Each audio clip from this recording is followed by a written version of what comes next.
बड़े विद्वान पंडित थे, लेकिन दुर्भाग्यवश कि कोई उनके संतान नहीं थे। संतान के लिए बड़े दुखी थे वो आत्मदेव पंडित जी महाराज। एक दिन अकेले बैठे बैठे रो रहे थे। मन में विचार आया कि तू रोता रोता जंगल की तरफ पहुंचा। अब रोते रोते परेशान जंगल में जाकर के रोने लग गए। बहुत रो रहे थे। अब रोते हुए जैसे ही देखा तो तुरंत वहां एक सन्यासी बाबा आ गए। सन्यासी बाबा ने कहा, रे भाई,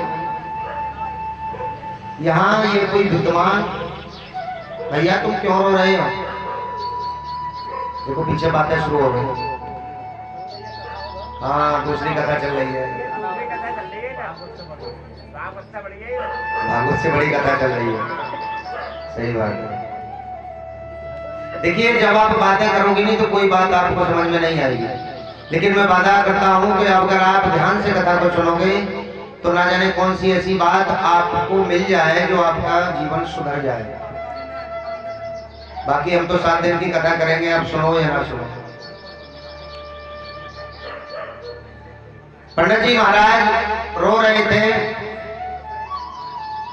सन्यासी बाबा ने कहा, रे महाराज तुम क्यों रो रहे हो? पंडित जी ने कहा कि रोने का कारण मैं तुम्हें क्या बताऊं। अब जैसे ही सन्यासी बाबा को पंडित जी ने देखा तो पंडित जी दौड़ करके चरणों में पड़ गए। और एक बात और बता रहा हूं भक्तों,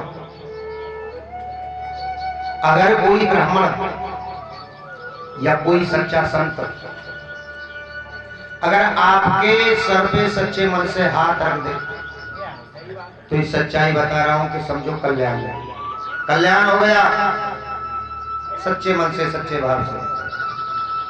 अब मैंने तो देखा ना भैया, ये पति के पैर का छूंगी, ये तो आजकल पंडित जियों के भी पैर ना छूती। कलश वाली माताएं भी आती हैं, उनका धर्म बनता है जैसे ही पूजा करके जाती हैं ना तो अपने पति के पैर छुए, घर में जो बुजुर्ग हैं उनके भी पैर छुए। अब मैं बोलने वाला तो था कलश वाली माताओं के लिए, लेकिन मैंने सोचा कि सेटर कथा में ही समझा देगा। जो बहन है उनके लिए नहीं बोल रहा हूँ, बहनों के लिए केवल हाथ जोड़ करके प्रणाम, जय जय श्री राधे।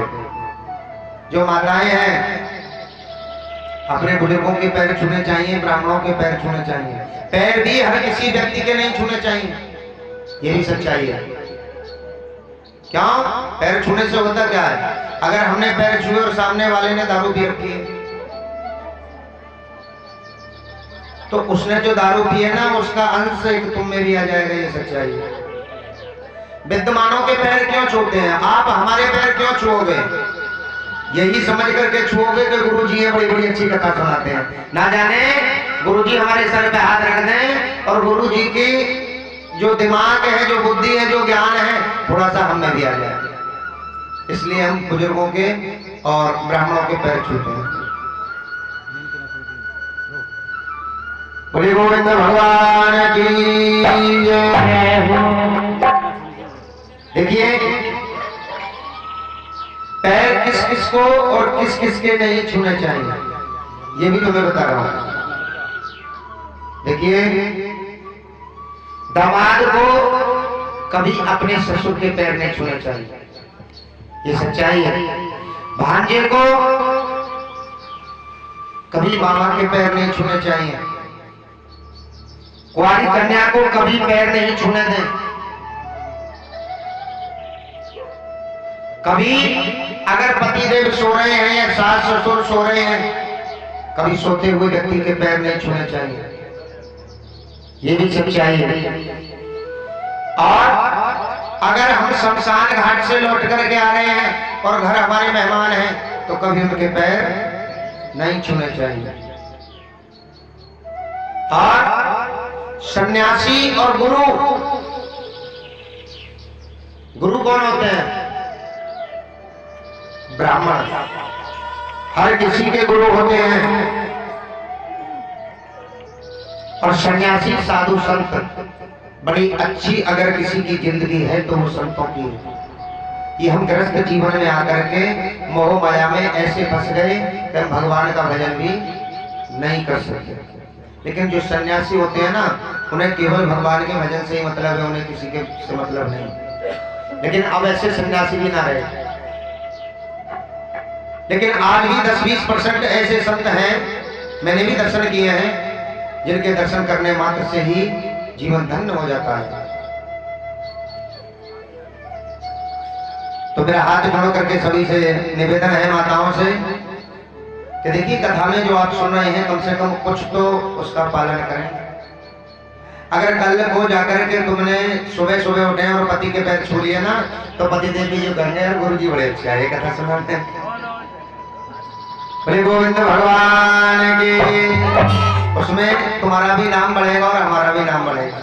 कम से कम चलो इतनी शिक्षा तो आई, कथा में जाके कुछ तो सीखी।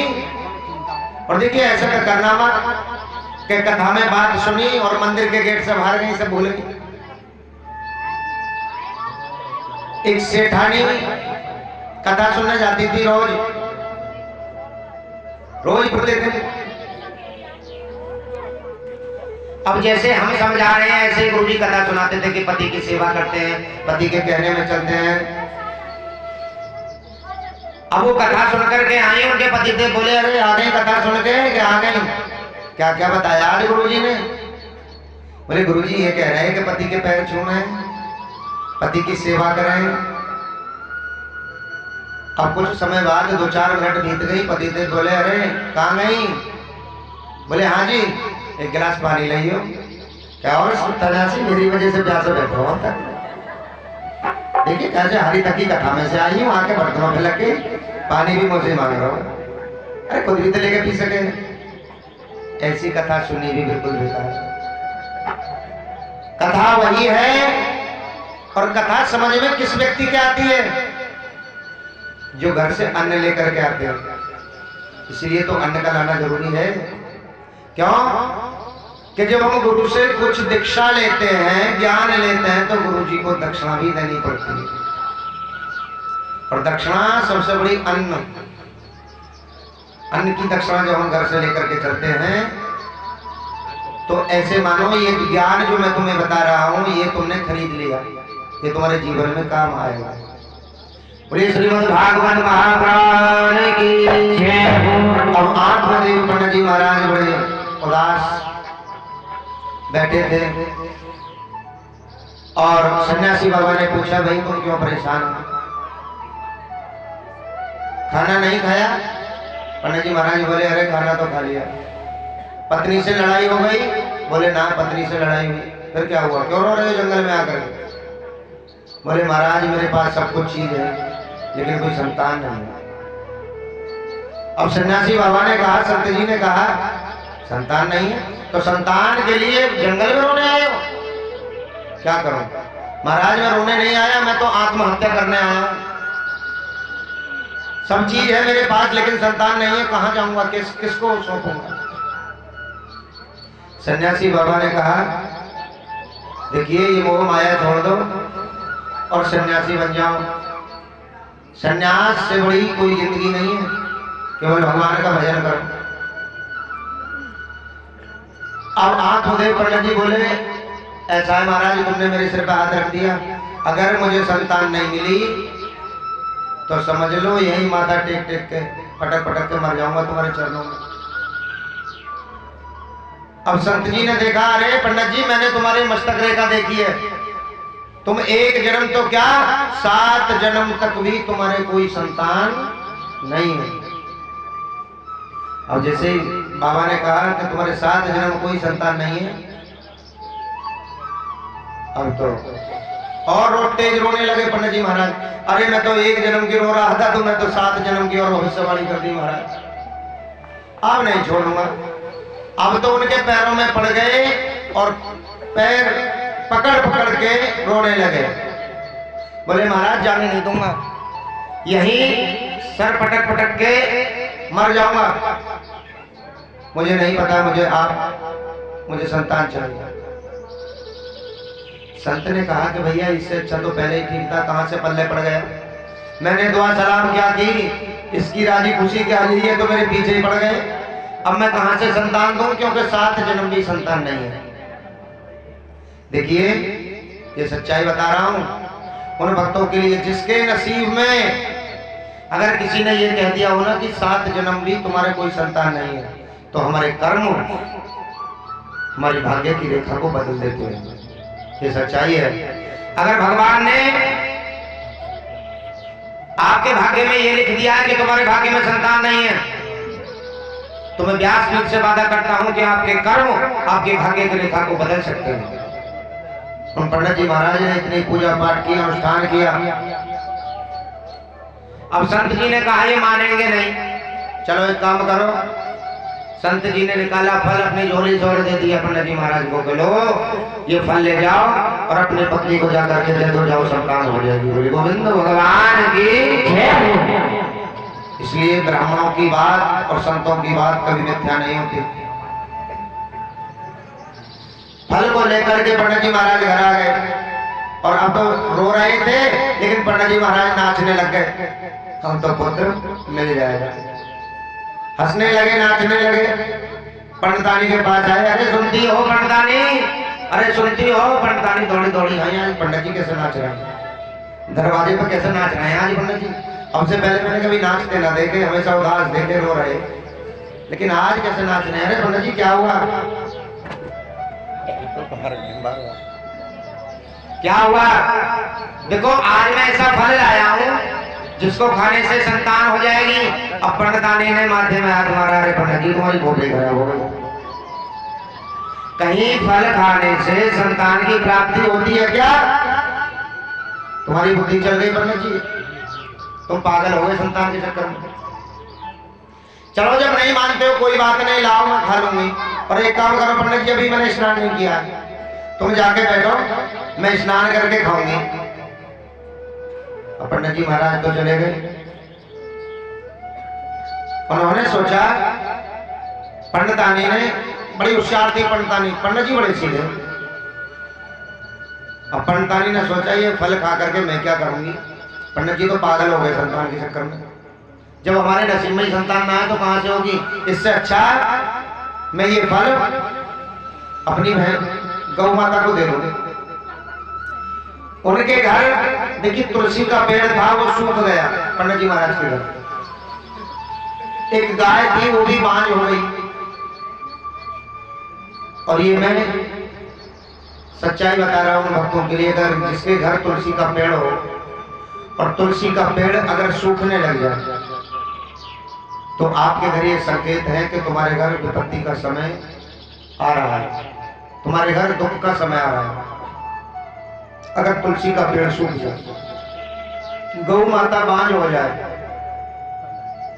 अब वो फल गौ माता को दे दिया और पंडितानी ने अपनी बहन से कहा कि सुनो, पंडित जी हो गए संतान के लिए पागल, मैंने वो फल गौ माता को दे दिया, अगर तुम्हारे कोई पुत्र हो तो मुझे दे दीजिए, जिससे कि पंडित जी से कह दूंगी कि हाँ फल खा लिया और पुत्र पैदा हुआ। समय बीतता गया। 9 महीने के बाद उनकी बहन के एक पुत्र पैदा हुआ तो पंडितानी को दे दिया। जब पंडितानी को दे दिया तो उसका नाम रखा गया धुंधकारी। क्यों? पंडितानी की जो घरवाली थी, आत्मदेव पंडित जी की घरवाली, उनका नाम था धुंधली, तो पुत्र का नाम रखा गया धुंधकारी। और समय आने पर जो फल खाया था गौ माता ने, उस गौ माता की कोख से बड़ा सुंदर बच्चे का जन्म हुआ, जिसका नाम रखा गया गोकर्ण जी महाराज। बोलिए गोकर्ण जी महाराज की जय। बड़ा सुंदर बच्चा, भगवान का भक्त। अब देखिए जब पुत्र पैदा हो गया धुंधकारी, तो धुंधकारी अकेला पुत्र था और अकेले पुत्र के 99% चांस होते हैं बिगड़ने के, ये भी सच्चाई है। जिनके एक बेटा होते हैं ना, वो बिगड़ेंगे जरूर। अब धुंधकारी शराब पीने लग गए, जुआ खेलने लग गए, गलत संगति करने लग गए। अब जब शराब पी में तो पैसा कहां से आए? माँ से पैसा मांगे, माँ ना दे तो माँ को मार लगाए। पिता को परेशान करें। एक दिन माँ पैसे नहीं दे रही थी। देखिए ऐसी कौन माँ होगी जो अपने बेटे को बिगाड़ेगी।